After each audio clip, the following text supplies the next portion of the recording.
No, it's getting to the nitpicking area here. This ain't easy, all right? I don't know why I do this to myself, all right? I don't know why. I get stressed out. I'm happy you do. Yeah, thank you. And I just get crapped on everywhere. But here we go. Here we go again. Round them up. Giddy up, giddy up, giddy up. It's more time to crap on Chris Simms. Top 40 You're not Chris even Simms. halfway through the crap on Chris Nope, Simms I'm not even portion through of the it. spring. You know what? And I'm least affected by it this year than ever before. Good for you. I am. Maturity. Yeah, maybe it is. A few years of Perspective. This is I guess this is, maybe the 5th year in a row I've done it. Yeah. To where I'm a little numb to it a little bit. Yep. I guess I trust myself a little bit more. I'm not That's worried good about too. second guessing myself. Yeah. A little, or, oh no, I pissed this group off. Maybe I should change the ranking upon that pissing off. I feel don't like care you about should any be of that. laying on that couch. I Like, should. This is a session therapy here. session. And then you can get up and Yes. sit down when we're talking ball. Yes, but I still do question why I do this to myself every year. I do. I definitely do. What's up, everybody? It's Chris Simms Unbuttoned. Paul Burmeister's here holding it down. And we will start go down more the rabbit hole of the Chris Simms Top 40 quarterback countdown. But yeah, I mean, I don't know. I ask myself a lot of the times in life, I go, why did I do myself? Why did I do this to myself? Why? Because you have a podcast. I have a podcast. Because you played quarterback in the NFL. I do it in life. People like the quarterback I do it all the rankings. time, though. I do it all the time. Where it's like Friday's my day off, and for some reason today or tomorrow somebody's gonna ask me to come on the radio, and I'll say yes for some reason, and on Friday I'll be like, why the f did I say yes? I don't understand it. You know, I have African geese in my backyard right now. Yeah, I heard this. That's another one. Classify under. You had I don't chickens. know. You had chickens. They're still there. We have chickens. Right. One left. One left. How do you get from chickens to African geese? That's a great question. I mean, I don't know. I went to my 2-year-old nephew's birthday party in New Jersey. Yep. And upon leaving there on Saturday night, I was being told to take African geese home with me. And I'm like, what? Oh, you adopted them. You didn't order them. So this is how it works in my family. I mean, go to Jersey. Yep. My dad, I mean, we love animals in our family. Yeah. Dad's got a great big piece of property. He's got a pretty good, lake on there, pond, whatever. Yeah, you've seen it, right? They've rescued a swan. There's a swan on there, right? Because they got a swan with a broken wing or whatever. Yeah. So they've rescued it. It lives there. Whatever. All right. So not just through the woods is like the town rec center. So you've been there too. You go through the woods and the trail there, and there's the baseball field and the Franklin Lakes rec field. Well, I don't know if this was done deliberately or what, but my brother and dad were there last week.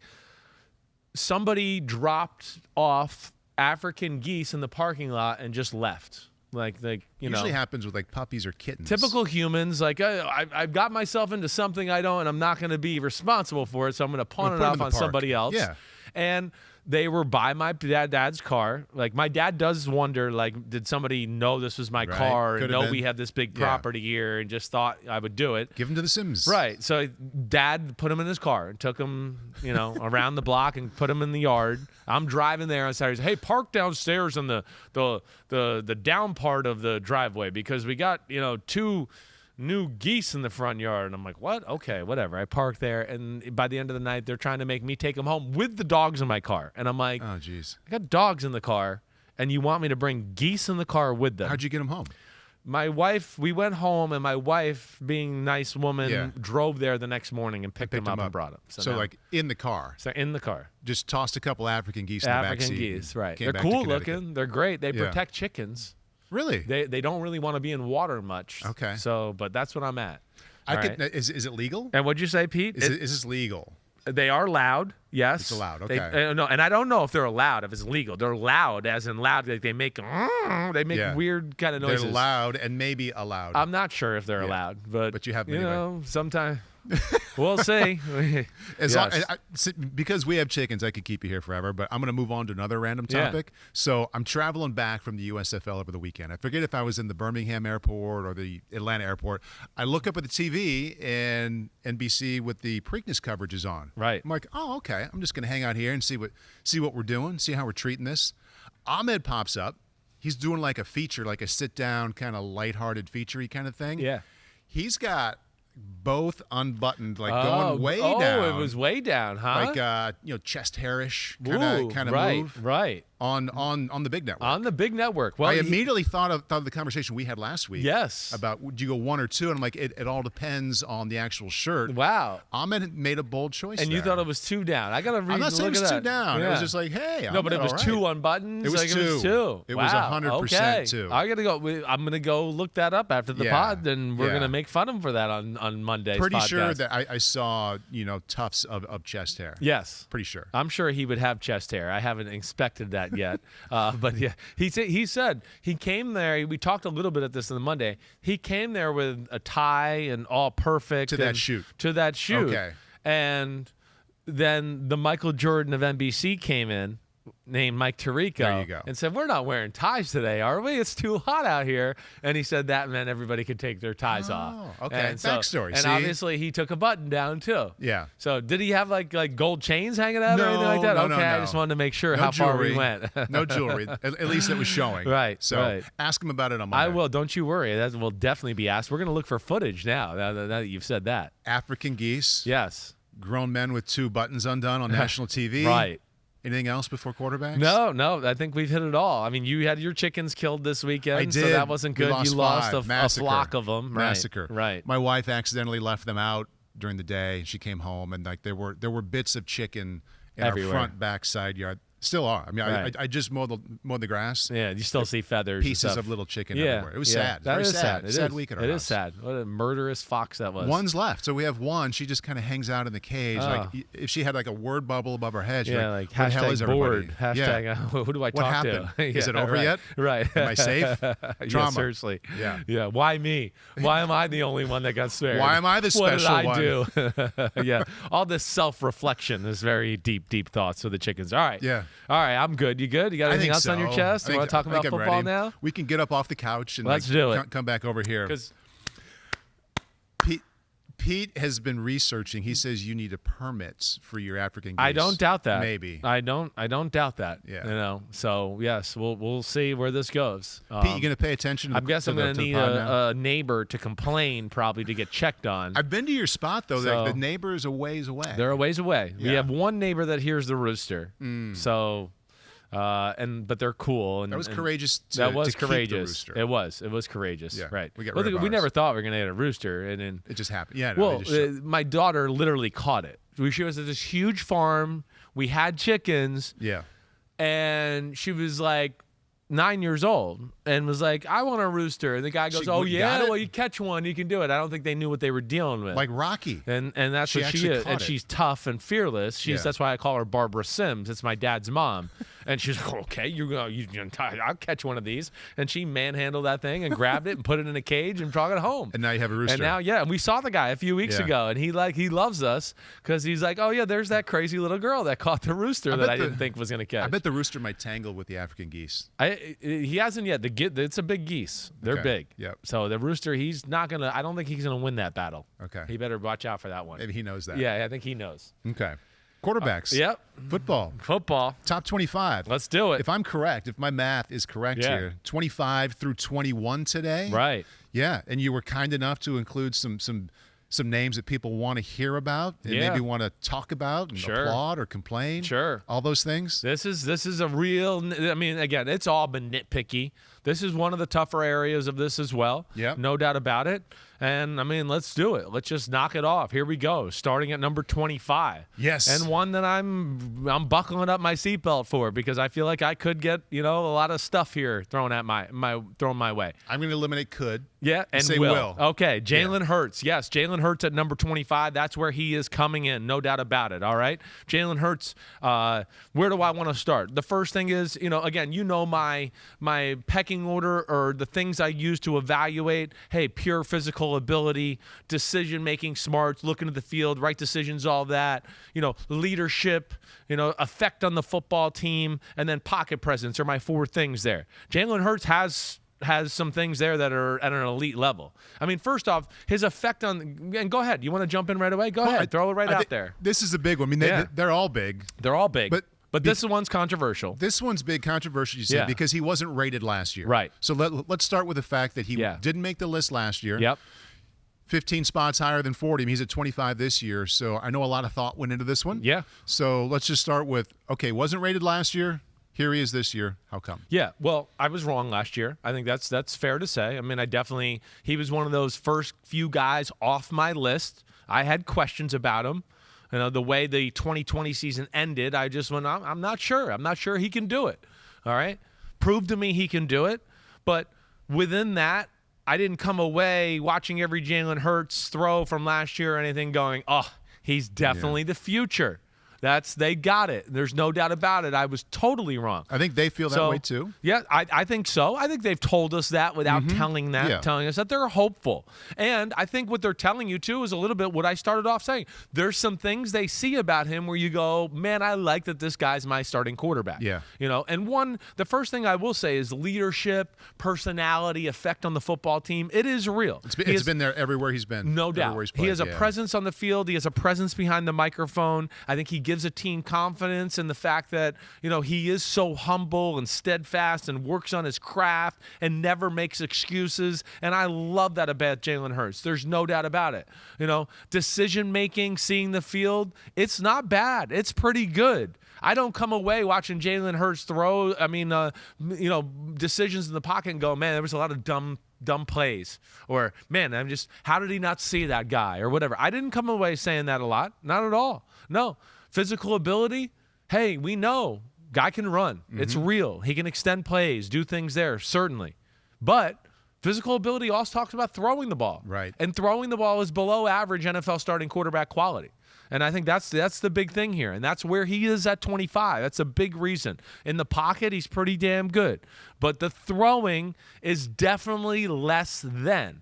And that's why, you know, from now and where we're at, I can't put him any higher than 25 right now. And in my good conscience, because there's some things that I need to see first before I can start to go, ooh, it's coming, or ooh, it's around the corner. We're close. You know, he's just got one. I got to see more. We're not there yet to me going, ooh, it's close. Right. And you know, again, I think the season itself speaks to that a little bit. I challenge people to go back and watch and go, you know, again, they're not putting it all on Jalen Hurts, but I think you'll understand this. Hey, early in the year, the first half of the year, they tried to play a balanced approach. Let's kind of play through the quarterback and err more on playing through the drop back pass game. And they did that, and they were not very good. They were not. They were 3-6. And they were lucky to be 3-6 at that, really, to a degree. Probably shouldn't have beat Carolina in Carolina. So then what happened? They said, whoa, we can't play this way.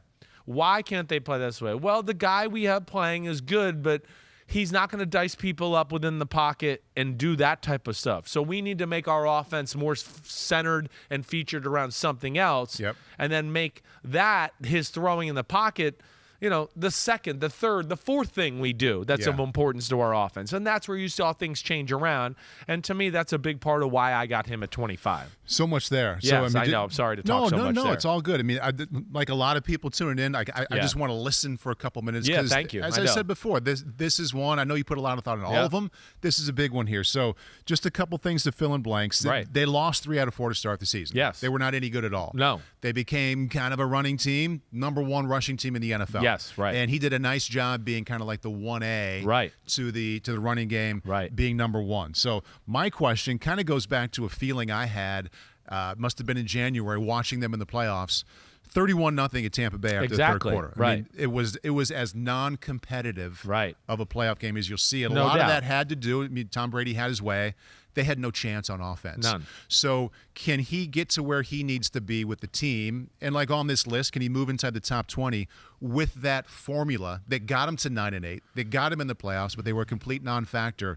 Is this a formula that'll let the team get better? Yeah. And will let him kind of improve and maybe show some things that he hasn't shown? I think it's you don't abandon that formula you had at the end of the year, right? It's the reason they won. I don't. Right. You stay with that. And then I think to your point and where you're going here is within that, you hope we stay there.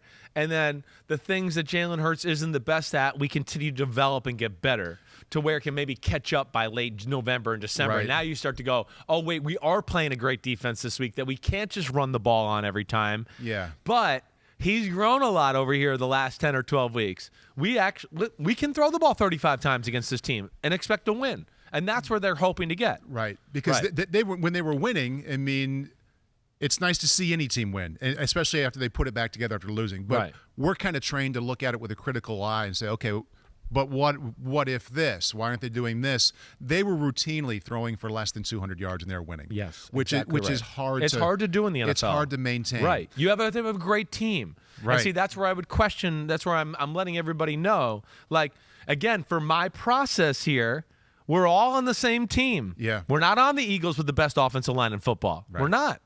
We're all on the same team. It's all, everybody has the same offense. We got a little bit of everything. We got a few run game design plays and all that. We got to take care of our mobile quarterbacks and that. But within that, yes, I mean, again, I just go, I'm not sure that we're talking about Jalen Hurts or having that type of success if we don't have some of the things here with the team that really helped him along and maybe make it look a little bit better than it really is to the public and the perception that's out there because of some of the things you're talking about with how dominant they were in that area and the style of play that they played down the stretch. Right. A.J. Brown? A.J. Brown, great. He's It's there. awesome, no doubt. Listen, they're going to be able to put some people in the bind. That's where you talk about the formula you're talking about, and can they continue that? And yes, they should continue it. And you hope Jalen Hurts continues to evolve, is because, man, you run the ball the way they run the ball, dominate people that way. Jalen Hurts keeps the ball on a few run plays, and you do that, you're going to get people into a bind of going, damn, we got to play Devontae Smith and A.J. Brown one-on-one outside. We can't stop, 26 power when the backside guard pulls and they block down, and kick somebody out. We can't stop it against this team. So now we got to bring another guy in the box and we're playing man-to-man, and now you're, oh, shit, they got two guys that we're not comfortable one-on-one with. Mm-hmm. And, and the one thing I'll say about Hurts is Hurts has a great feel for the game. He does. He's got a good feel of, when, oh, wait, it's 3rd and 4. Let me not fit that ball in there. Let me scramble and get the first down and just move the chains, and we'll play another 3 downs. Or, hey, let me not make this overly complicated. Devontae Smith is one-on-one over here against a lesser guy. Let me just throw him a jump ball, a fade, a back shoulder ball, do all that stuff. He is good at stuff like that. So to your point, their style of play and the way they're built, it fits him, certainly. But to your point, the question that needs to be answered and what we got to see is that, yes, it's great. It's almost foolproof. I mean, when you saw them play a team that could kind of stop the run or slow down the run, it didn't look that good on offense. Correct. And then when it was, and then so there was that issue. But then when it was the opposite of that, and hey, they could run, hey, they got it done. But what I want to tell people too is, like, go back and look at some of the wins. I mean, the Giants game in the second meeting, they lost the first meeting. Why? It's the Giants. They weren't good, but the Giants had big people at least to slow down the run. Right. And Hurts made some bad decisions the first game. Second game, same kind of thing. They couldn't run that great. The Giants were playing with Jake Fromm that day and Mike Glennon. It was the worst quarterback display you saw out of any team in the NFL the last year. And the game was 3-0 in the third quarter. Right. Because, again, we weren't able to run and do it, so now the game's closer than it needs to be and all that. Those are things that concern me. Yeah. Yes. Yeah, okay, you got away with it against quarterbacks number 59 and 64 in the countdown. Yeah. All right, you're not going to. If that team had a Daniel Jones in there or maybe somebody else or even just a comparable offense. So those are the things that scare me. Those are the questions I have about him. And, yes, I got to see more on that end. Again, I just go back to the early part of the year. I think it speaks a lot to it. They early in the year had no chance in some of these games when they were playing through the past game. The Dallas game, early in Dallas, the game is over. They're trying to play a balanced game. The game was over in the second quarter. The stats are going to look good at the end of the day, but it's like, no, Dallas gave up like a first half. And then, oh, wow, you threw for 300 yards in the part of the game where nobody really cared. They were just let the clock run out. There was a lot of that. Game off. Yeah. Tampa Bay, same thing. Game was over. I mean, they dominated. They took the gas off the pedal. Yeah. They missed the 31-0. Exactly right. Yeah. So there's a lot of that. The Raiders game, same thing. The Raiders had them down, I think 31-7 or something like that. Right, and they were playing that style of football. So those are the questions I'm posing. I know I'm probably sounding a little critical here, but I'm trying to defend myself because I know the backlash I'm going to get with this one. No, I'm going to, I mean, just as the guy sitting a few feet from you, I mean, to me, the summary is you started with by saying, I was wrong to not have him on the list last year. Yes. You've got him at 25. Right. You saw a lot of good things. Yes. And like a lot of people, okay, this is a quarterback you can win with. I'm optimistic, but I have my questions. This is the forum in May to bring out not only positive, but the questions. And the question that I hear you asking about the team is the one, I mean, maybe this is my question. You can win 9 games here. You can go 10-7. Can you go 12-5 with this formula and this quarterback?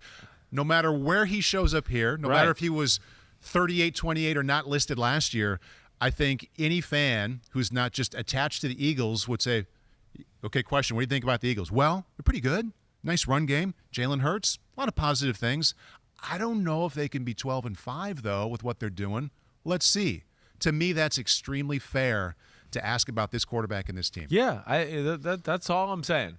They can go to the playoffs. They can do it. They did it. They're gonna feast on the poor. Yeah. But are they gonna be able to hang in there with the rich? If they're at Tampa again next mid-January, can it be 17-14 in the third quarter? Yeah. Or 27-21 instead of 31-0? Exactly right. That's what you, at least that's what I think you got to think about when Jalen Hurts and the Eagles come to mind. I think that's what we're trying to talk.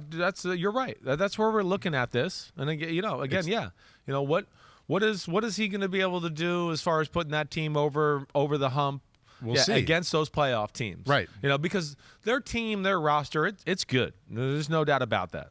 And he's not, a little bit like Tua, in a lesser extent. There's not going to be a lot of excuses for Jalen Hurts with this football team. So it's going to kind of reveal itself. But the question is going to be, too, where is it going to reveal itself? And will everybody understand it's being revealed? And I think that's what we're saying. Because he could go 10-7, and everyone's going to go, look, he's great. He's awesome. And I'm going to go, yeah, he's 10-7, but I know he's not going to be able to win these 2 or 3 games in the playoffs against these teams. Right. And that is, I think, the question mark here. And I think another question, I mean, if the team's 3-5, is Gardner Minshew the quarterback? Well, I hear you. Is it fair to wonder that out loud, or should that be squashed and say Jalen's the guy no matter what? No, I think I don't know. You say that for now, and he is the guy no matter what. I think you stay that for sure. But yeah, if you get to the point of the year where you go, wait, we're not dominating the run game quite like we used to last year. We need something in the pass game. And then yes, that's why I think they traded for Gardner Minshew. And again, listen, to even throw that point in there, the Eagles running the ball, dominating, doing stuff like that. Gardner Minshew plays against the Jets, and they kind of opened up the offense and said, we're going to beat them with the pass this day. To me, again, this just says things to me, too. Yeah. Again, not trying to downplay, but I think it also showed me, like, Gardner Minshew hasn't played for you all year. They let him just come in and run the offense, and actually they threw the ball more than they do with Jalen Hurts and opened it up and acted like they were going to just go for it on that day against the Jets. From the get-go. Right, from the get-go. Yeah. They were in a shootout with them. Yeah. And, again, I think that says something a little bit. Again, it doesn't mean Gardner Minshew is better than Jalen Hurts. I don't think that. But it showed me at least a little bit that, they had a little more confidence in Gardner Minshew to do some of these things on the offensive side of the ball than they do Jalen Hurts. And I think that's a fair thing to assess off of this as well. So we'll see where it goes. The motion, listen, he's a good deep ball thrower. He'll buy time and launch the ball down the field. He can get outside the pocket and run the ball pretty well. The problem is this, when you really break it down. It's the middle of the field pinpoint throws that you need, and that's where he's not as good. 63% of his throws outside the numbers. Well, see, because that's where it's throw it up, back shoulder. There's room for error. It doesn't need to be pinpoint. Let me just put it here in this radius. The guy gets it. Fade route. Okay, I'm just dropping it in the buckets per se. Let my guy just go get it. He's good at those, certainly. Yeah. But I think they throw those a lot because that's his strength. And then they don't trust him to the Bucs game. There's a 12-yard in-cut over the middle in between 2 backers, and the ball has to be thrown on time and, not somewhat on target. It has to be perfect. It's the NFL playoffs, and it's the Super Bowl champion Bucs. It's got to be perfect. It can't just be, I kind of put it in his area. And that, to me, is why you see those numbers that you're talking about. Yeah. And I think what I see on film, too, is too many plays, throws. But no, let's not even call that play anymore, actually, because he can't get it out quick enough in his hands and flick it or get it out there into a tight area and put it on the money the way that we expect top-end quarterbacks in the NFL to do in the pocket. Because there's a lot of attention on this name, I want to give you a chance here as we kind of put this one to bed a little bit. I have a good question here from @ThatGuyOliver that I think will sum this up pretty well. Yeah. What did you see from Jalen Hurts that made you say, damn, I was wrong? Well, also, what did you see that made you go, damn, I might still be right? that's a funny guy there. Because I think I've said that. You know, what I saw from damn I was wrong was damn he's better runner than I gave him credit for. He really is. I mean, I even at Alabama and Oklahoma, I didn't know if he'd be able to run the way he has in the NFL. So that's a real thing. And then the leadership, the toughness, and all of that. I probably didn't give enough credit for that and what he can do for the team there in that way. And then the throwing, even though it's still not up to par, is better than I thought, okay? There's no doubt about that. So that's the part where I went, damn, I was wrong. But that last part's also where I go, damn, I still might be right. Let's just see where we go here. Let's see. Because I'm not sure, again, a little bit like what I've said with Trey Lance and things. I'm not sure some of the problems I'm talking about, some of the mechanical issues throwing can be or will be fixed. To me, these are ones where I go, I'm just not sure. These are tough ones to fix here. So I got to see it a little bit to believe it before I just go, ooh, it's getting there, or it's around the corner, or whatever. And that's where I say, damn, I might still be right. So we'll see. All right. I was wrong to have him out of the 40. There's no doubt about that. I want to make that very clear. It's where you started. And yeah. It's where we're ending as well. All right. That's 25. 25. Jalen Hurts from all right, unranked. good. Take a deep breath. I know. to the mid-20s. Okay, 24. Now, this is kind of setting up a group here. These next three class of 21 first-rounders all coming back to back to back. They are. And this is where I think it's going to actually piss people off with 25, too, is the fact that we're going with some of these guys here. All right, and 24 is Trevor Lawrence, all right, quarterback of the Jacksonville Jaguars. I mean, hey, Trevor Lawrence, we know he's got all the tools. There's no doubt about that. I mean, he's big, right? He's a good athlete. His arm is strong. There's no doubt about that. All right? So there's all that. And he wasn't in the greatest situation with Urban Meyer and the Jacksonville Jaguars. Disaster. I understand that as well. It was a disaster. Yeah. That's hard to be successful in all of that. Right? So I see, and we saw enough in games, and especially, the last game of the year, and you can even go to the Jets game, third to last game of the year, if I can remember right off the top of my head. There's enough to look at to go, oh, wow, there were some things to like at the end of the year, and some other spots during the year, too, where you went, ooh, this was a strong game, or he played well, or, ooh, man, there were some good throws here and all that. But I will say why he's 24 and going to be behind some other rookies that were drafted in that class is the throwing's too inconsistent for him. It's too inconsistent. He made me say, wow, maybe the least out of all the quarterbacks that were drafted or played last year out of the first. Yes, out of all of them, when I really broke it down, yes. Still has some wow throws, don't get me wrong, but is least consistently made me say wow as compared to maybe the Mac Jones and Justin Fields and Zach Wilsons of the world. So the consistency with the accuracy or with his vision or how courageous he is? Right. So a little more there. To that. That's good. No doubt about it. He sees the field pretty well. Mm-hmm. He got better in the pocket as the year went on. There definitely, though, needs a little work there as far as the pocket. He's not great at stepping up into the pocket, finding the right hole. It's where I think I even talked about towards the end of the year. It's where Clemson, he's still a little spoiled by it. Wait, I'm on Clemson. Nobody's ever here. I'm just going to stand here. I never had to push up in the pocket or slide to the right and then push up. Like, I was protected, or I just got it out of my hand quick in some freak play. So that to me was a learning process that definitely you jumped out to me early in the year. I went, damn, he takes some stupid sacks or gets strip sack fumbled, and the pocket was good. You just got to step up a little bit and give your tackle a little help. So there's that aspect of it. Then, like I said, seeing the field part, hey, he's a rookie. He definitely, had his moments. But I didn't come away going, oh, wow. I didn't come away going, oh, wow. Man, he's missing wide open people all over the field. Yes, he threw some dumb interceptions where you go, how did you not see that guy or whatever? But that happens as a rookie, so I'm not going to overanalyze that. The thing that bothered me the most about the inconsistencies, and you've heard me say this before, you can watch Trevor Lawrence throw 10-yard out routes, and he will throw the ball 8 different ways on those 10 throws. Placement-wise or his own Everything. delivery? His own delivery and the placement. Yeah. It'll be all over the place. Where you go, man, the first quarter he threw the ball like this. And then the second quarter, it's the same route. He threw it 2 times and threw it a different way. Just decide to step over here. The arm's not slotted the same way. And so there's some inconsistencies there that I think lead to the missed throws. And even at times led to him not wanting to pull the trigger at times because I'm not sure if he felt like, oh, I know where this ball's going to go when it leaves my hand. Almost like he was a little worried about, I'm not sure where it might go. Right. Let me turn this one down and go somewhere where I'm a little more comfortable to throw.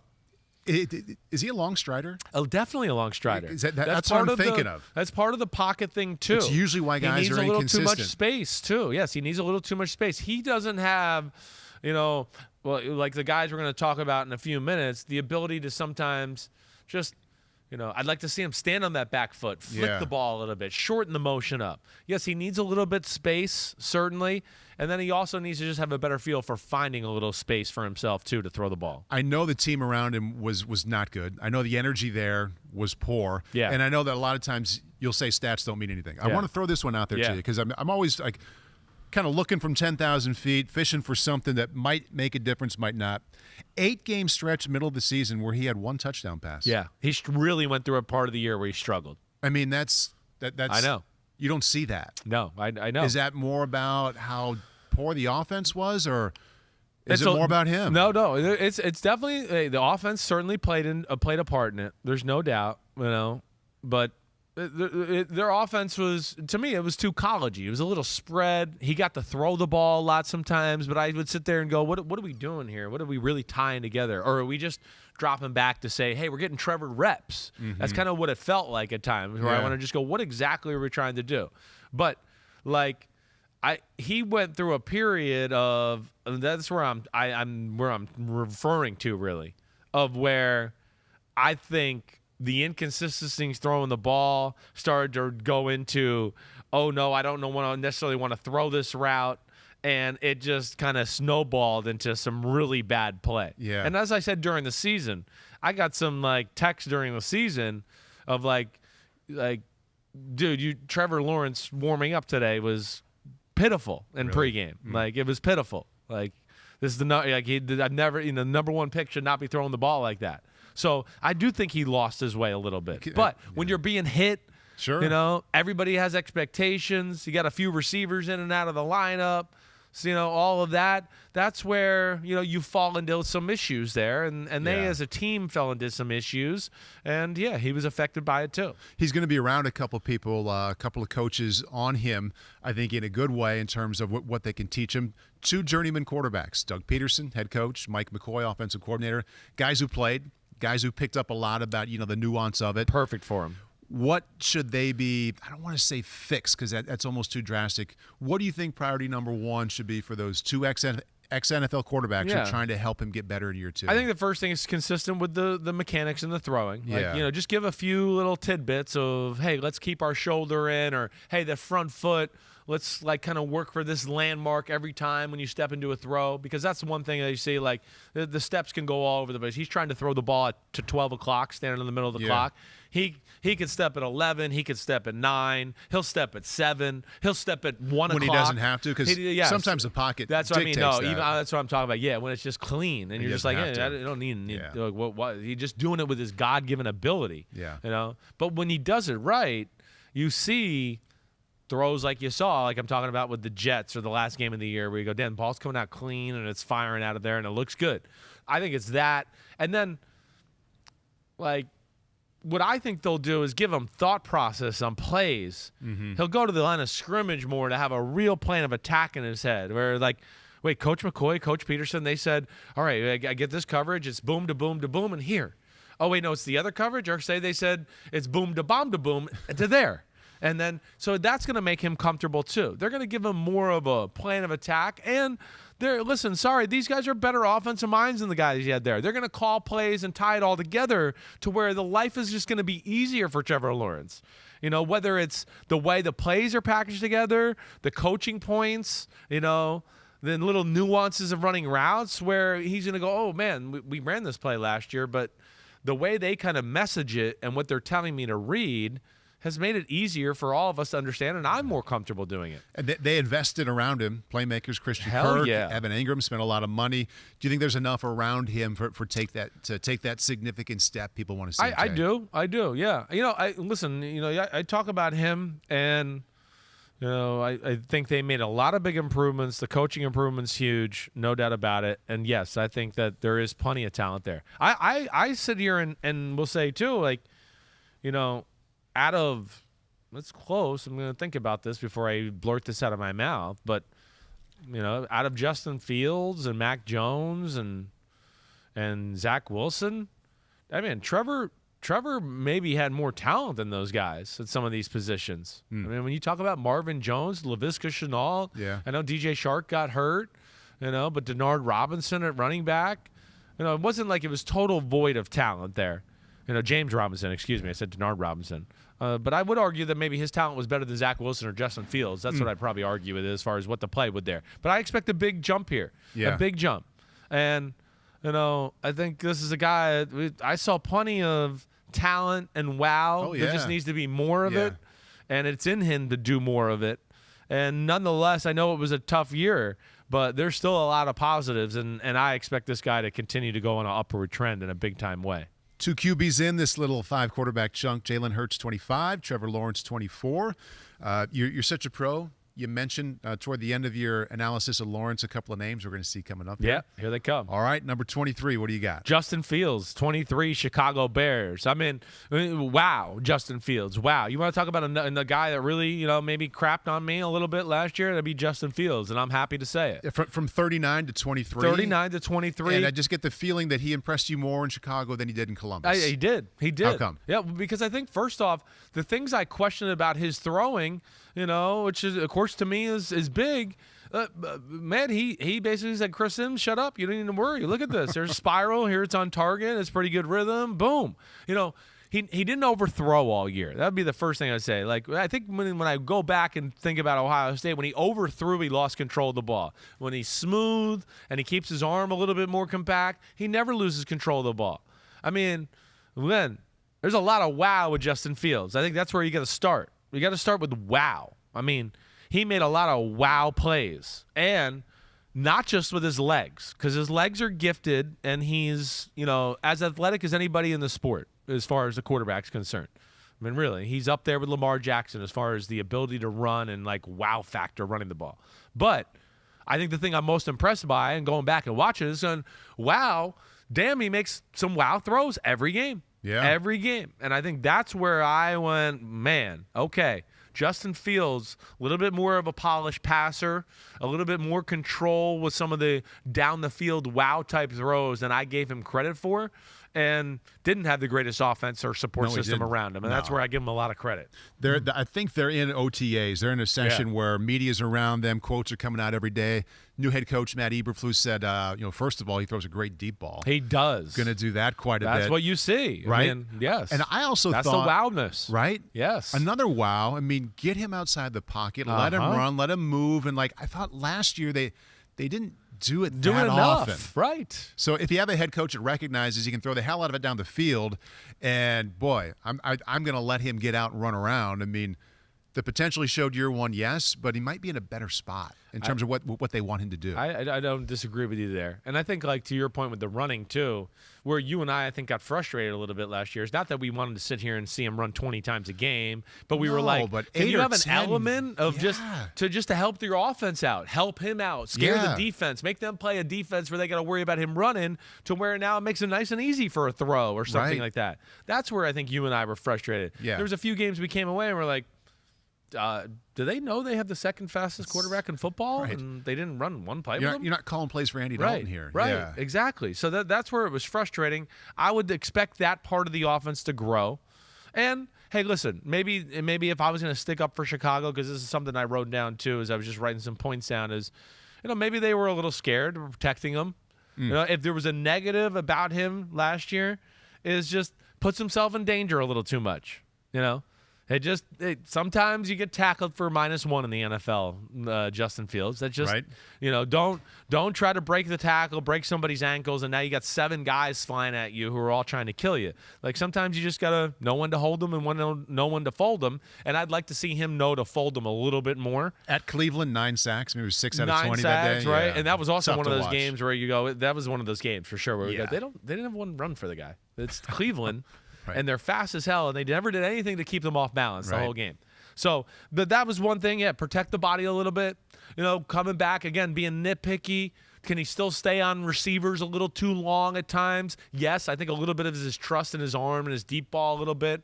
Those are the things that I came away looking at a little bit to go, oh, man, get off the post route. He's not open. The crosser coming across is wide open. Get off it. It's the third hitch, all that. There's that too. But, damn, as a whole, it was a positive. Again, really, for these rookies, I think it was all positives. And I know people are going to sit there and go, wait, you're talking about these guys and, their stats weren't as good and their team didn't go to the playoffs. How come they're rated in front of Jalen Hurts? And I'm going to go, one, all Eagles fans would be more excited if these guys were their starting quarterbacks going into year 2, so don't try to play that game to me. I mean, if Trevor Lawrence or Justin Fields were their quarterback going into year 2, Philadelphia fans would go, are we going to the Super Bowl this year? I mean, so relax, because I know I'm going to get that, all right? And, yes, I'm playing a little bit of the potential growth factor that I talked about at the start of this rankings. That, yes, traditionally I've been too low on these guys. This is the year you see tremendous growth and a jump-off spot. And we saw it with these guys towards the end of the year to make me think. And I know from people around the league that these are smart guys. They work hard. So I have the confidence in giving it the little bump, let alone I think that their ability to play in the pocket and make throws into tight windows and consistently do that, right, I think is better than Jalen Hurts right now. So that's why I'm here, and that's why I got them in front of them. So I think it's an automatic to kind of take the group that we're talking about and connect them together. You talked about the comparison with Jalen Hurts. People are going to bring it up, of course, but he's just ahead of Trevor Lawrence, who went ahead of him last year. Right. Why do you see Justin right now is just a little bit better than Trevor Lawrence? I think it's the word of consistency that you and I used when we were talking about Trevor Lawrence. Yeah. I think it's a little bit of that. I honestly thought Justin Fields in the pocket was a little bit better. Of course, we know once he gets out of the pocket, he's special that way. And that's a big question that he had to answer, because I remember sitting right here a year and a half ago, and it was like he missed too many short throws because of the long motion. And he tightened that up. He tightened it up. He did. And then I think within the consistency of the throwing, again, I mean, if you watch, throw for throw, you go, Justin Fields controlled the ball throughout the year better than Trevor Lawrence. Yeah. Trevor Lawrence, I mean, you got some games there where you go, damn, he's 6 for 15, and he's throwing some balls that, he lost control of, and you could see it. The ball's fluttering or whatever. Yeah. And, again, that was too much for my liking, but that's Right. where Fields, I think, was a little bit more consistent and better in that way. And that says, I mean, what you just said, I mean, I said earlier, he goes from 39 to 23, controlled the ball more often than Trevor Lawrence did. I mean, that's why he jumped up 16. Exactly. And surprised you. It definitely did. I think with all these guys, I want to tie in the team around them as they head into the next season.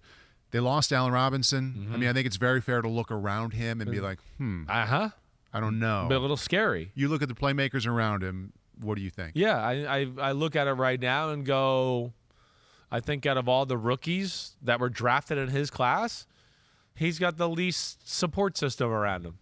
I do. I mean, again, Zach Wilson, the Jets, when they're healthy, it's going to be pretty good. Trevor Lawrence, like we just talked about, I mean, what they did this offseason, this is going to be pretty good. Yeah. Trey Lance with the 49ers, I mean, come on. They're maybe the best team in football completely. And then, Mac Jones, even though it might not be superstars, there's a lot of good across the roster there. Yeah. So might be last by a significant amount. A significant amount. I mean, we're talking about, hey, Cole Kmet, good tight end. We know he's legit. Yeah. I like Darnell Mooney a lot. Yeah. Darnell Mooney. Yeah. Mooney. I don't know why I was going to say Daryl Mooney. I feel like there used to be but yeah. Then after that, we're getting into David Montgomery. David Montgomery certainly, but slim pickings as far as receivers go. And that's why I think you're hearing the kid they drafted out of Tennessee, Velus Jones, right? He's making some noise. They're gonna probably have to depend on him to make some plays for their offense this year. Right. All right. Hurts 25, Lawrence 24, Fields 23. Yep. Ready to move on? Let's go. 22. We stay in the class. We're staying in Rookieville. 2021. Someone else moving into year 2, and someone you had rated number 1 for your rookies last year. Yep. I know. It's my bias. I can't help it. All right. Zach Wilson. That's right. Zach Wilson coming in at number 22. Jets. Just like the two guys, the rookies before him. Arrow pointing up big time. From 27 to 22. I mean, hey, Lawrence, Fields, Wilson, they have the type of talent that it's a good year, and they put it together where they could be top 10-ish, no doubt about it. Their talent is of that. Zach Wilson, all right, out of all these guys, first off, his arm is the best of the group. There's no doubt about that. I mean, and then, I watched these guys back-to-back, and I even watched them back-to-back again this morning because just before I come out here, I go, let me see if something else jumps out at me or, just something that, oh, wait, I forgot. Oh, let me write that down. That's a good point, whatever. And I come away every time after doing it and going, damn, Zach Wilson, the ball flies off his hands sometimes. I mean, absolutely flies. All the talent you saw that made you rank him 1 ahead of Lawrence. Not a lot of people were doing that. Like, you saw it show up last year. Saw it show up in all these guys a little bit. Again, that's where last year I kept saying, like, let's pump the brakes. Let's just look at the talent and what they got. Oh, wow, he looks like he belongs. He's making plays to show he belongs. Let's not over-evaluate the quarterback rating and the wins, losses, and all of that. There's a lot of things that play into that, like his shitty-ass defense and the fact that at some games he had no receivers. Braxton Berrios was his number 1 receiver coming down the stretch at the end of the year. So you got to take all of that into account. Here's what I'll say about Wilson. 1, yes, the arm is the most talented of these guys we talked about. His arm is real top end, like some of the best quarterbacks in the league type talent. He's got a tremendously quick release, and he can flick the ball and throw the ball with great power from very awkward positions. Here's the other reason I got him ranked first as far as these quarterbacks. To me, he was managed the least out of these quarterbacks that we've talked about so far. They ran a real NFL offense and asked him to really read plays like a little bit more of a mature veteran quarterback might have been compared to some of the guys we talked to already. Yes. Yeah. And he was asked to make throws that where there were, to me, as an ex-quarterback, and I know other quarterbacks too, and I think even my father would pay, to where he was asked to make a little bit more advanced reads and throws over the middle of the field into tight windows compared to the other guys. So, hey, he got off to the slow start. We know that. He got injured. And when he came back, he was a different guy, and he played phenomenal. And we talk about the arm. The legs are real, too. I mean, he's running for 50-yard touchdowns against the Jaguars. And then his ability to get out of the pocket when nothing's there and make plays happen the way we talk about with the great quarterbacks in the league right now, that's real, too. So, that again, that's why he is where he is. Does he have some issues? Yeah. Could he... don't try to fit some balls into some tight windows. Your arm's not, it's not officially a laser beam, all right? It's still an arm that throws the ball hard. We like to call it a laser beam, but it's not a real laser. At times, too, mechanically, he's got an issue that drives me crazy, and every Jet fan is going to know. Why does he throw balls that are rockets at guys' man junk or their knees all the time? And that's, to me... He gets his back leg, his right leg, outside the framework of his body too much, and it creates a downward plane with his shoulders, and that's why he throws those rockets there sometimes. That's the biggest thing he's got to fix in his game. Coaches would tell you that's better than too high because the tip can get intercepted. Sure. Pass catchers would tell you opposite. You're right. They want They'd the ball rather high. it up there, right? Something happens as soon as you flip your hands and you go down below the belt. Yes. They hate No that. doubt. The drops go up so high. Right. Plus, you can't your eyes are down. You can't get a feel for what's around you and all that. All right, a couple of things here on Zach, and tell me what you think. First of all, you said he got better when he came back. Yeah. Numbers pretty good. There are only 2 picks in his last 8 games. Right. That's a very good job of taking care of the ball, whether you're a veteran quarterback or a rookie. No doubt about it. And, like, against legit teams here. Like they weren't playing and as like you said, they were allowing him to cut it loose down the field. They too. were. They was asking him to run real plays. But I mean, we're talking about the Eagles, the Saints, the Dolphins, right? I mean, the Buccaneers, Titans. Titans was earlier. Was one of his first on the scene moment to where you went, oh wow, there was like 6 plays in that game. We're like, wow, really good. I know. Like yes, so to your point though, yes, and he did it against some good competition down the stretch. So he got better. Taking a look at his numbers there, and a lot of times rookies will get worse because their confidence slips as the season goes on. They're on a bad team. He got better as the season went on. I don't think that's to be forgotten. When I was watching, there were plenty of times where the sacks, the incompletions, the confusion that kept coming. But some of his best moments came after long stretches of that. So not only did he have physical toughness to get his ass kicked the way he got kicked. Right. I saw a lot of mental toughness that you don't really get when he's at BYU. I don't know how mentally tough he is. To come back in the NFL after stretches of bad times and play really well. Right. Kid's got to have some mental toughness to him. Agreed. I think he showed that. I'm with you there. Whether it's, hey, it's the Houston Texans game and we're down 14-3, and his statistics weren't that great that day. But again, that's where like the context matters. He made like 4 or 5 plays when they were down 14-3 to go, that was special, and that's why they ended up scoring on that drive, because he made a big throw on 3rd down or scrambled or made an unbelievable run to get the touchdown. His demeanor always stayed the same, which I think matters. And he didn't shrink in terms of trying to fit balls in there down the field. No, he definitely did not. You're right. It did, again, he might have done that too much, but yes, you're right. He did not lose his aggressive nature, and he shouldn't. Again, I think there's some real special talents here with them. And again, too, the context plays into all of this. The Jets' defense was horrible down the stretch. They couldn't stop anybody. They were banged up on the offensive line. Corey Davis was hurt. Elijah Moore was hurt. Jamison Crowder was hurt. I mean, so that's, again, you got to look at that, and that's what he was playing with towards the end of the year, too. So, but then, and kind of, making it respectable, making it look good. I just think with decision-making, what they asked him to do and what they expected of him told me a lot too. That's why I said that to start. The fact that they ran a real offense and asked him to do a little bit more advanced stuff than all the other rookies, minus Mac Jones, because I would say those two had the most advanced stuff on their plate. Mm-hmm. But even to Mac Jones, they trusted Zach Wilson to make more big-time throws than Mac Jones. Mac Jones, they just, manage the game. Hey, if he's open to 5 yards, hit the 5 yards. We'll go to 2nd and 5, do all that. The Jets more were like, hey, we ran the ball, and then on 1st down, hey, we went for it. We tried to throw the 25-yard out route over there. Oh, you missed it. Okay. Hey, it's 3rd and 8. We're going to call a pretty intricate play here. You got to read something over the middle, and you're going to throw a laser over the middle here for us to get the 1st down, and he would do it. And listen, I put stock into stuff like that. One, I get to see it on film, but 2, it also tells me the coaches go, well, he can do it physically and he understands it mentally, so we can call it. We're not scared. And there's something to that, too. Let's attach the Zach evaluation to his team. And it's hard to say realistic expectations for Jets and Giants fans, but just stepping away objectively, everything they added. I mean, they did well in the draft. I'm excited. Garrett Wilson, Breece Hall, C.J. Uzoma's there. Exactly. So realistic hope for this team in the AFC East. The problem, that's the problem, is the damn division is – other than the NFC West, you could argue is it's up there with the best divisions in football. Yeah.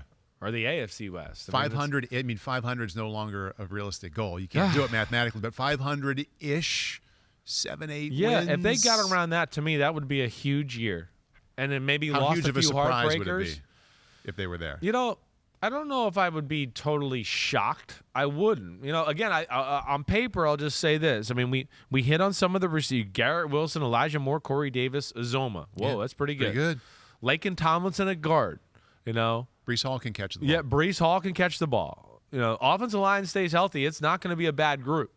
So I look at that and go, whoa, Fant and Becton and Laken Tomlinson and Elijah Vera Tucker. Like, get the out of here. That's going to be pretty good. Defense was ravaged by injuries last year too. But I mean, if they got to the 7 wins would be 10, 8 and 9, I'd go, damn, that was a good year. Yeah. I'm not going to say I'd be shocked, but I'd go, man, I don't know if they can do that. Not in this division. And then the other thing is this, and I feel bad for the Jets because this is the 3rd year in a row. 3rd year in a row, and I'm not. This is real. their start of their schedule is the worst in football. What do they have? Let me read, because last year they had the toughest start in the schedule in football. I mean, it was unreal. It's Ravens. It's Browns. It's Bengals. Oh, you get to start off with the AFC North to start the year. Thanks, everybody. Oh, and Pittsburgh.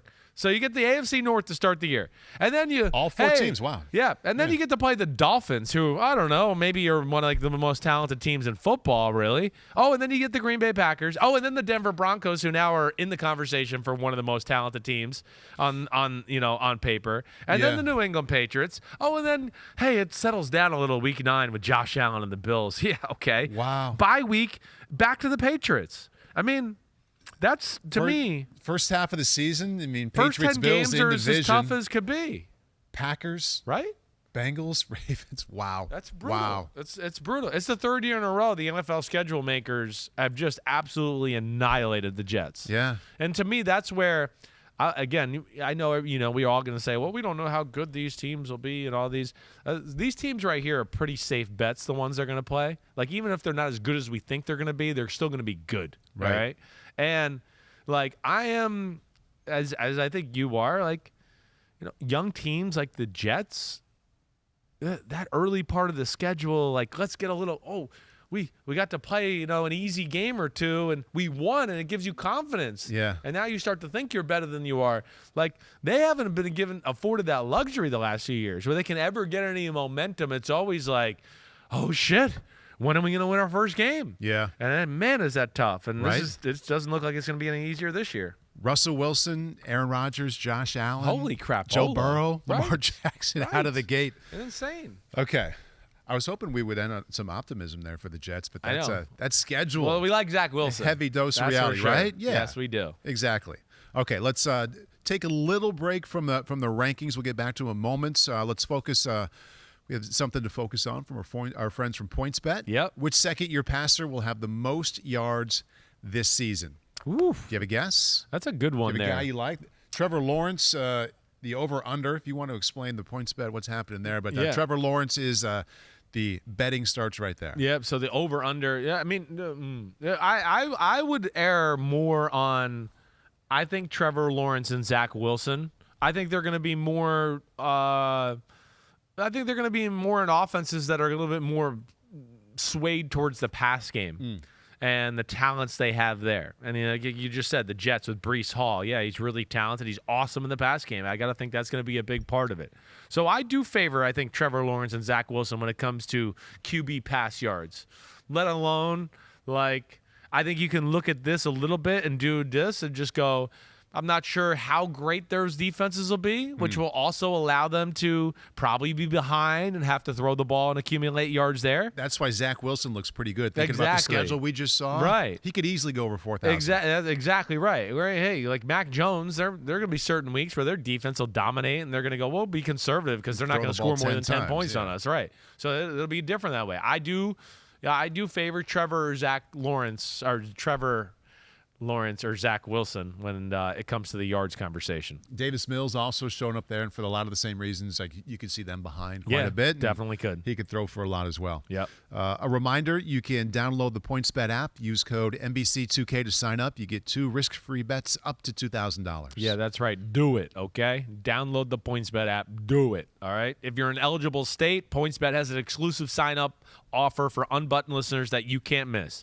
Download the PointsBet app. Use code NBC2K to sign up. Get 2 risk-free bets up to $2,000. So say you bet $100 on Mac Jones at 33-1 to lead the NFL in pass yards. If you win, you'll get $3,300. But if you lose, you will still get free bets worth $100. All right? It's a win-win. Once the game starts, don't just bet. Live your bet life with PointsBet. You just owned that. Damn, you I'm just good. put that to bed, baby. Right? Oh, baby. If they had an announcer rankings on reads, I'd be in the top 5. You should get to go to the NFL broadcast boot camp. Like, now for learning how to do reads. Chris Simms. Chris Simms, yes. Come on out here. Right. Yeah? Yeah, it'd be great there. Okay, we have one left. One quarterback left. And I know people couldn't wait to see where Jalen Hurts was. And I was excited for that one too. Yeah. I'm more excited for this conversation to kind of listen and follow up here with the guy who shows up at 21. Yes, Daniel Jones, 21. tough one here. This is maybe one of the toughest rankings of the whole thing. Why? Because the team sucked, and it's hard to freaking tell at times. It was such a hard offense to watch last year. It's hard to tell. And one thing when you go back and watch the Giants or anything, and you go, Daniel Jones is definitely one of the best players in their football team. Let's clear that up. It's definitely. When he had a chance, when his team wasn't totally overwhelmed, he played pretty good. Right. And the games you're going to look at and go, oh, he played really bad, I'm going to go, they had absolutely no chance in some of those games. He had no protection, banged up at receiver. No running game to talk about or anything. So, yes, that's where it's a little tough. That's where it's a tough ranking. There's no doubt. Are there things about his game that he needs to improve? Definitely. All right. But there's still a lot of things I look at and go, damn, it's good. Yeah. One, hey, how we talk about this, the physical ability. He's got a good arm. He can control the football. He's a very good athlete. I mean, he can really run. Mm-hmm. I mean, he's one of the better running quarterbacks in football.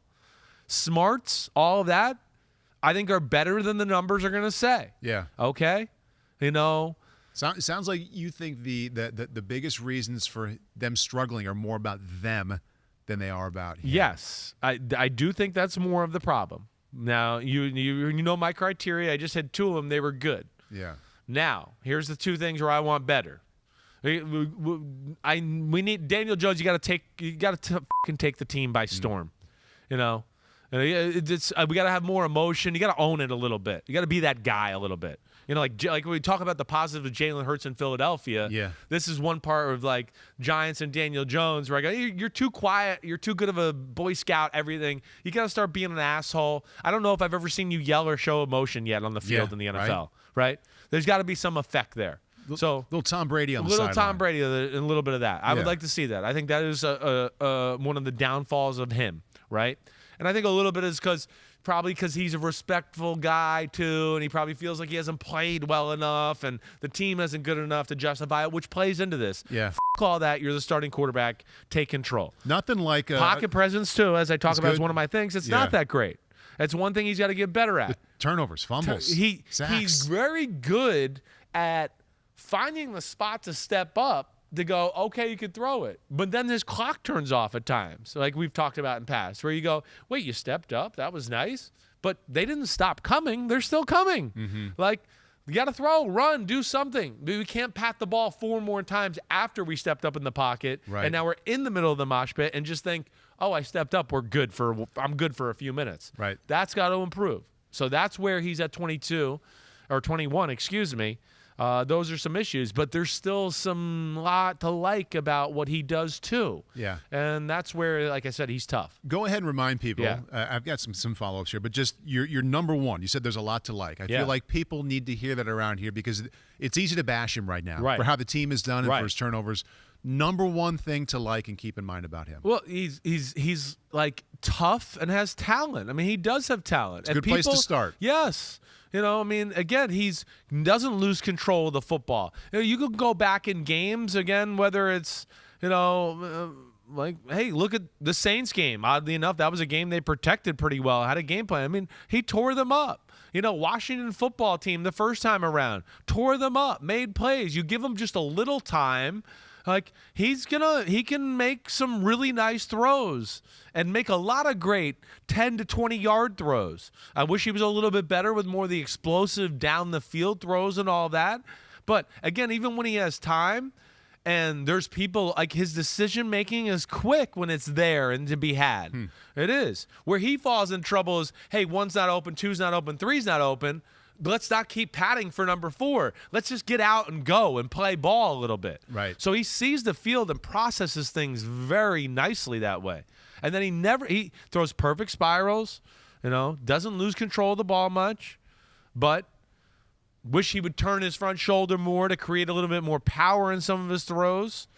And again, with some of the other issue, and then the running thing is real. Runs it well, yeah. I mean, hey, they only had a chance in some games because of his running. Yeah. That was like the number one threat they had on the offense. Well, we got to play this defense because the read option off the edge with Daniel Jones might gash us for 15 yards in this drive. Right. So, again, like I said, he's a really tough one to evaluate because it's been a lot of different offensive coordinators. And as I've said to just about every radio or TV I've talked to, don't just chalk it up to, oh, well, he wasn't behind the best O-line. You're not doing it justice. He was behind the worst O-line. It's not close. It was the worst. For 2 years in a row, it is clearly the worst. And that's where it also, don't let that affect your thought of Daniel Jones. You know, it's and again, grouping him together with these other guys that you already listed. You have Zach Wilson, Trevor Lawrence, Justin Fields going into their second year. Yeah. They struggled last year a lot, but there's so much optimism and belief at that point of their careers. Right. This season is theirs no matter what. Yes, if they stay healthy, they are the guys, period. Right. We want to think you're great. Right. We want to applaud you. Right. He's only 2 years older. I know. The sense of urgency ramped up around this guy. Yeah. It's with the now or never in all caps with the exclamation points. Like, I want to see how he responds to that.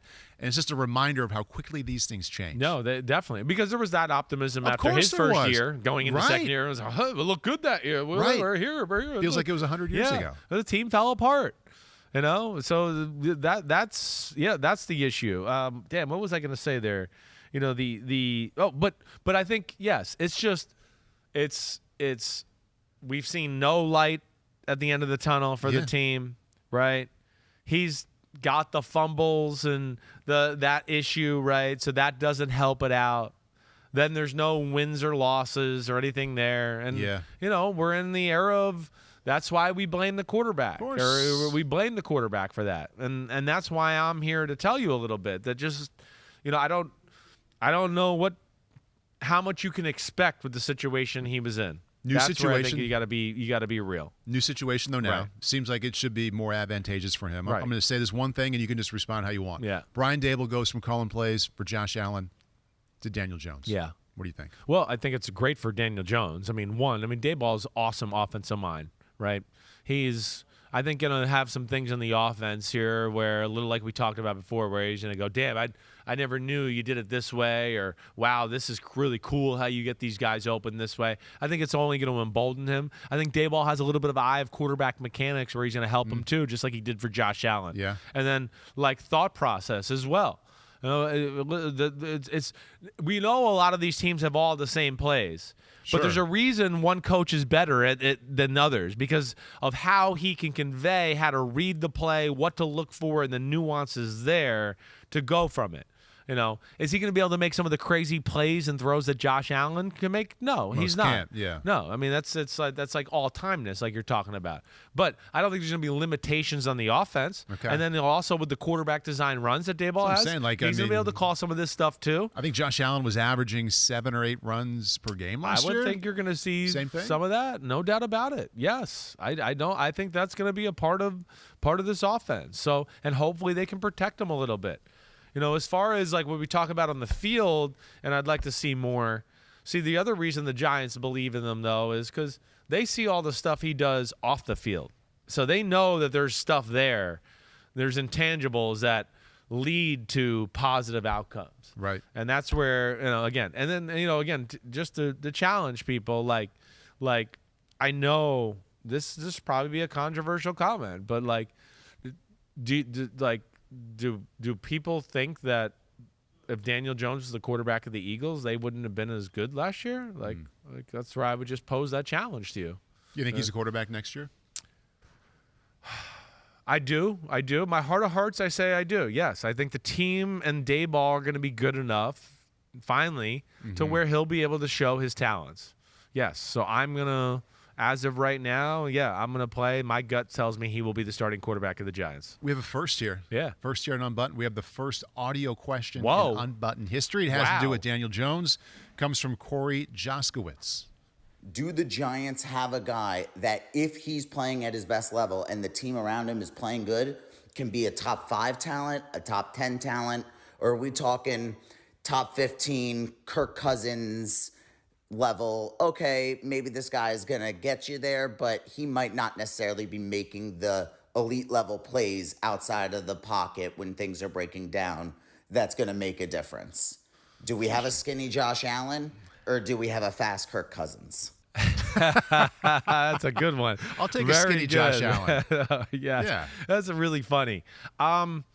It's a good question. It's a great question. And I think that my honest answer there would be, like, no, I don't think he's ever going to be a superstar. I don't ever think he's going to be, like, top 5 quarterback. But do I think he could be, so what Corey's explaining, maybe Derek Carr, Kirk Cousins-ish, right? Yeah. I do. And can you win a Super Bowl with that? Of course you can. 100%. There's no doubt. I mean, again, I'd sit here and argue that if Derek Carr and Kirk Cousins were the quarterback of the 49ers, they'd probably have 2 Super Bowls. Yeah, so that's where I'll just throw that out there. A couple moments ago, I asked you if you thought that Daniel Jones would be the quarterback next year, and you were very thoughtful and took a couple seconds and said yes. Yes. You saying that he could potentially become like one of those guys, like a Derek Carr, perennial, just almost in the top 10. I mean, that answered it more emphatically than your actual yes answer. Yeah. Well, I know. The first question, I was just thinking about, all right, the team, some of the circumstances around it, because I know that's going to play into this factor. Nothing wrong with taking a little time. But yes, I do think his top-end talent is around those guys. Listen, Kirk Cousins, take for instance what he is. Daniel Jones is really smart, just like him. Yeah. Daniel Jones' arm is just as good as Kirk Cousins. Daniel Jones is bigger and definitely a better athlete. There's no doubt about that. So there you go. Maybe more injury prone, Pete's saying in my ear. But, Pete, why do you think some of the injuries are happening is what Chris would ask you. Oh, that's right, because no one can fucking block for the guy ever, and they don't have a Dalvin Cook running game that opens up holes to run play action pass or anything. Look, some of the games, and if you go back and watch the throws, right, it's comical when you watch the Giants and Daniel Jones. It's comical. It's like watching – like the Bad News Bears or Necessary Roughness, the old movie. Yeah. He gets the ball, he has to look at a guy, and he has to go right to the line of scrimmage to go, oh gosh, there's a guy coming. Yeah. And there can be spurts of 8 and 10 throws in a row of that, where you go, oh my gosh, are they ever going to block anybody for the guy today? You know how many teams in the NFC scored fewer points than the Giants last year?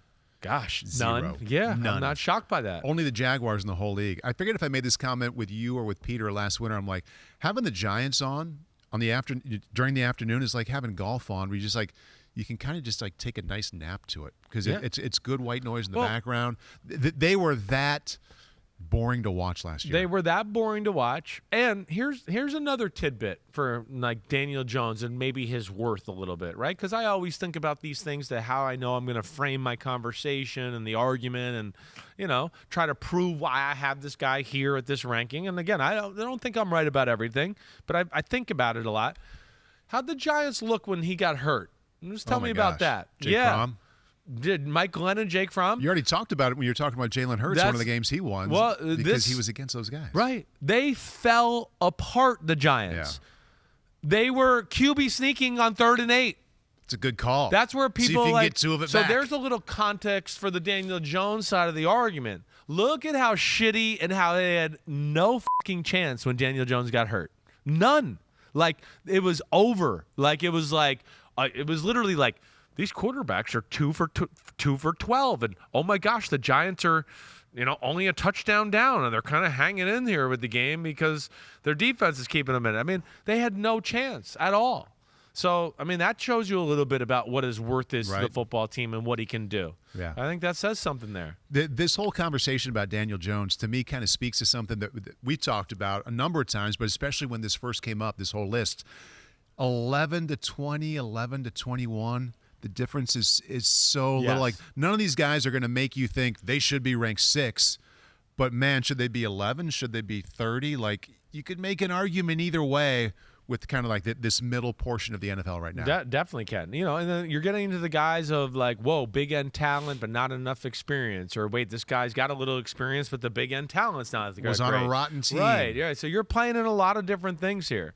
This was not an easy area. This is not. Because we got to an area here where, Yes, there's a guy that, the Eagles quarterback, Jalen Hurts, I like him. He's done some things. He's got some experience. They won some games.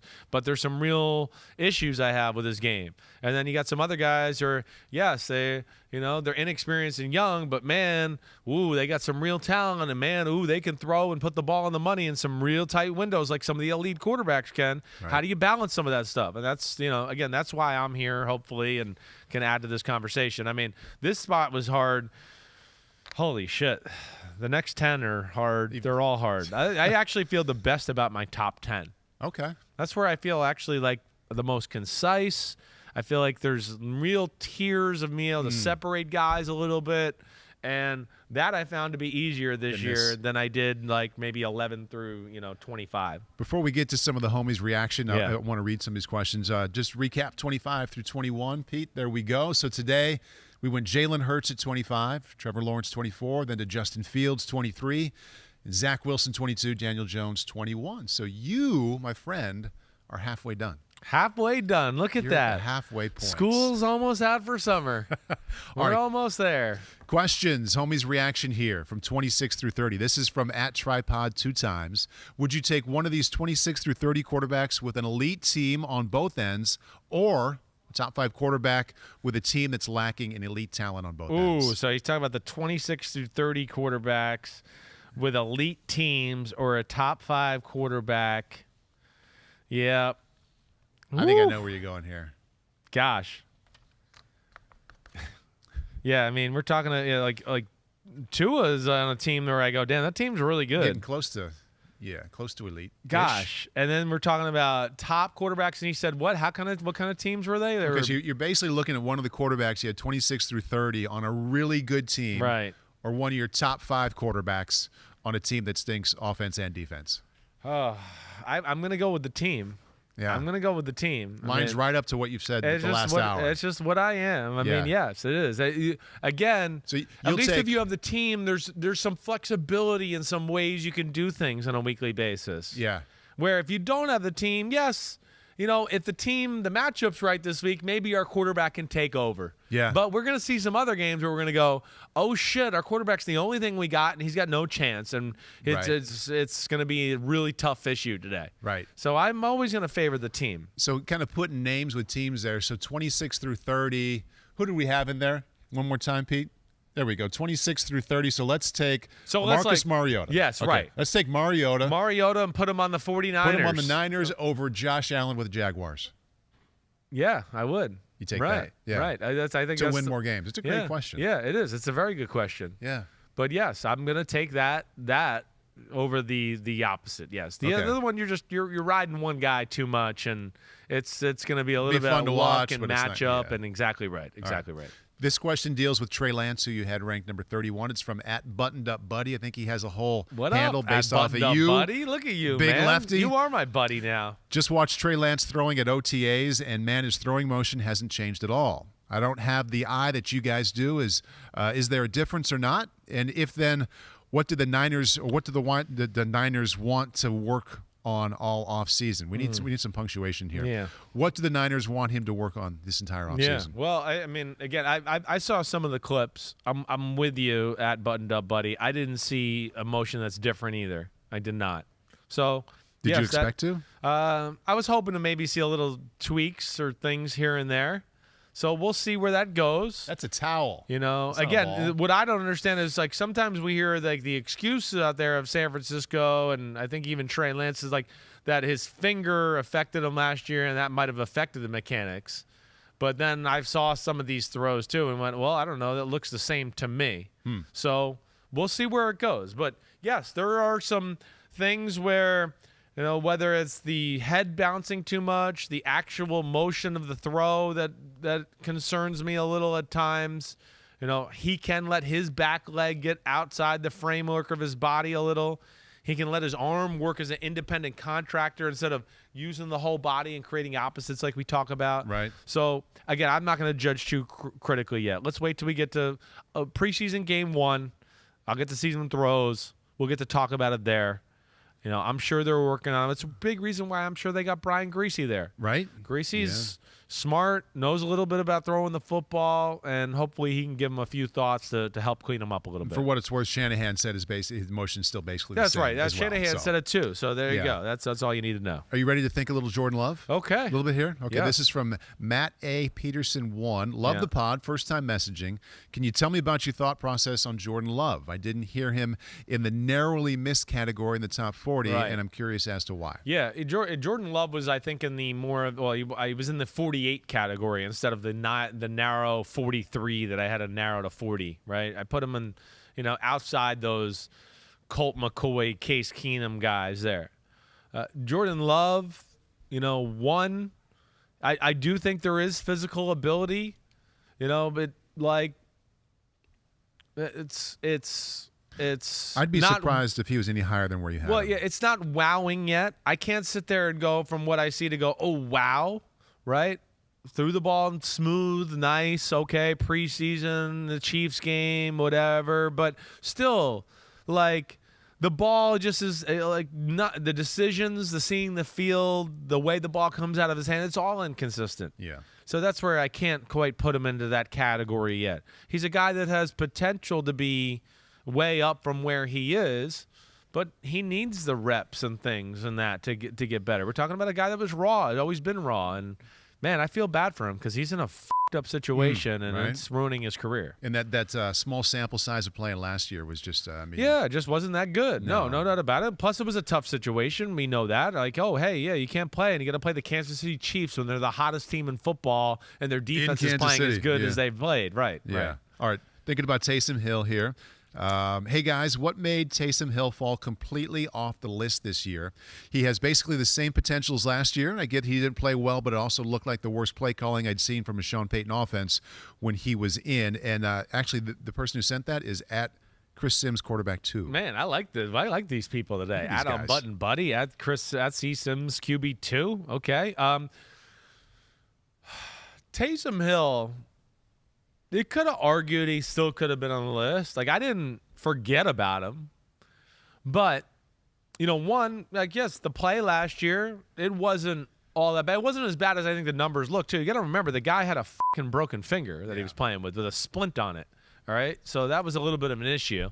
Right? I took a lot of crap in the game against the Dolphins because they were like, oh, you said Taysom Hill was more accurate than Tua. And I want to be like, he's playing with a broken finger. Can we relax here? But, I think we're I left him off here because I don't think he's going to be playing quarterback anymore. Right. That's why. All right. Feels that way. So, and again, this rankings does not live in a vacuum. Guys retire, new guys come into the league, people, they get to play more. Yeah, I got to balance out their growth and where they are in their career, and things move that way. Right. But yes, from all due accounts, it seems like he's been relegated to his position on the field with tight end, H-back, jack of all trades type of offensive weapon. Right. And could he still do it? Yeah, sure. Sure. He still play QB in a certain way. There's no doubt. That's why I left him off. The quarterback air around him feels a lot different this year than it did. It does.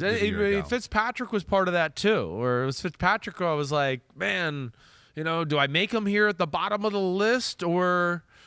What do I do? And I got the sense that it was over, that he wasn't playing. So, maybe Fitzpatrick could have been 39 or 40 or something like that. But I took it as kind of like, I think, off the hip injury, the way the year ended, the seam reading between the tea leaves, and it's all coming to an end, and I left him off the list. Maybe if he plays, I got to reevaluate. Right. Top 40 countdown is what has spurned all of this. You're halfway through. Next week we go 20 through 11, but the top 10 is out there.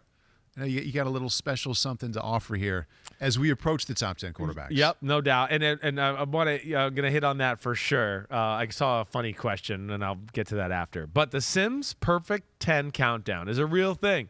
This is cool what PointsBet's doing, really. I mean, we're doing a special contest. Oh, it's just us. Sorry, PointsBet. I'm giving you too much credit here. This is not you. I knew. This is Pete's bet, all right? But we're going to do this. This will be on social media, on Twitter, all right? Special contest to see how well you know me, all right? And at CSIMS QB2 and at Unbuttoned Buddy, you better know me, okay? Come on now.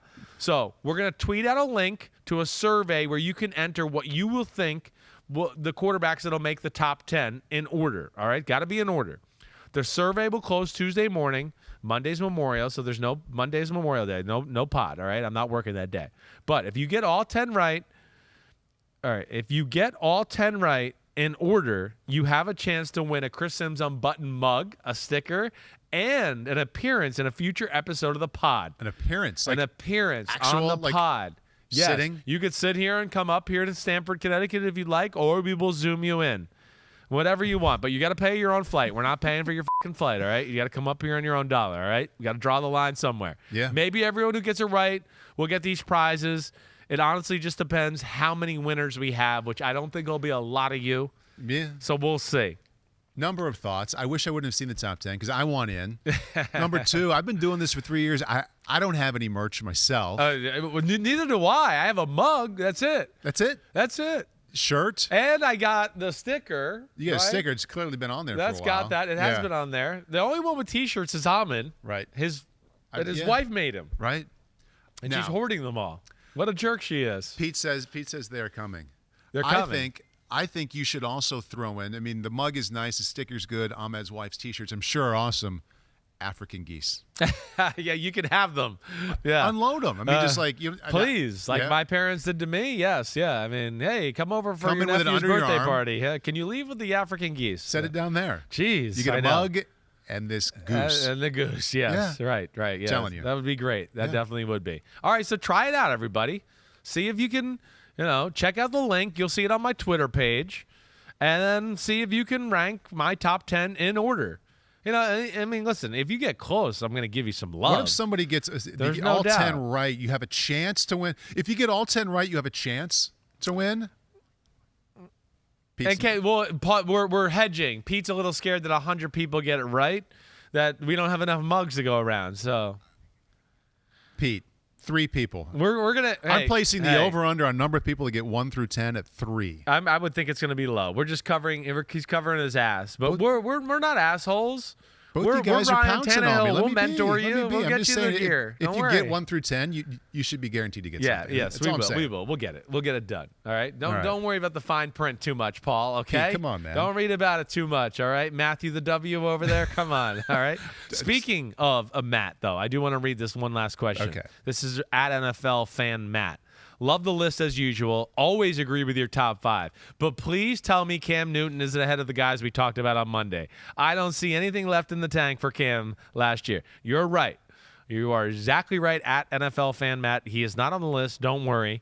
Yes, 20 was too high for him last year. There's no doubt. I thought he still had enough athletic ability really to still be able to manage an offense. There was physical ability in the throwing and doing it that way. Clearly, I was wrong, okay? So there's that. Maybe he shows up in the top 10 this year. No, he will not. So we'll see. Hey, it's going to be – we got some good names coming up. We got some good conversation going. And the one thing I can tell you is we are not void of good quarterbacks in the NFL. I mean, as we even just talked about today. Yeah. I mean, we're talking about guys there in the top 25 where I go, damn, I like them. They could be the quarterback for my team. We can make it work. No doubt about it. All right, everybody. Keep sending in the questions. Love it all. Love it all. I really have. And I always encourage it. Keep staying at me on Instagram, on Twitter. Please subscribe, rate, review the podcast. Paulie Burmeister, thanks for driving always the ship as always. Yeah, you the always man. good to hang out with Long weekend, Memorial Day. Yeah. Right? 2 USFL games. Drinky, smoky Tune for it in. me, and Paulie will be worky. So he's screwed, and I'll be having fun. All right, everybody. Enjoy the weekend. Be safe. All right, peace out. See ya.